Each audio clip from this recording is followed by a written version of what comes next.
The events of this week are not just geopolitical drama.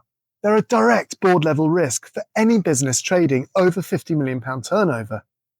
Operation Epic Fury and the attacks around the Strait of Hormuz have reminded us that when one narrow waterway carrying roughly 20 million barrels of oil a day is threatened, everything from input costs to inflation and interest rates can move against you in a matter of weeks. If your business model still assumes cheap, stable, fossil energy, you're effectively outsourcing your P&L to Middle East geopolitics. The $345 million judgment against Greenpeace over Dakota Access pipeline protests isn't good news for the movement. It's devastating, but it's revealing. It exposes how aggressively fossil fuel incumbents are using courts to protect the status quo, intimidating dissent through financial pressure.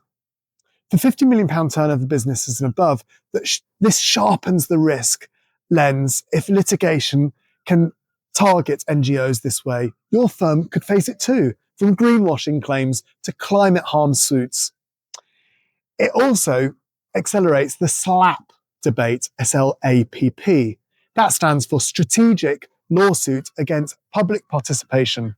It's a legal tactic where powerful entities, often corporations, file lawsuits not to win on merit, but to intimidate critics, activists or NGOs into silence through crippling legal costs, delays and harassment. So this is pushing regulators and investors to clarify where they stand, which brings much needed transparency to this contested operating environment. For larger businesses, the signal is clear. Treating climate and energy as a CSR sideshow is no longer defensible. This is core financial risk and strategic opportunity. The companies I see winning are those using today's shocks as a catalyst to cut exposure to volatile fossil fuels, invest in efficiency and renewables, and build credible net zero roadmaps that stand up to investor, regulator, and societal scrutiny.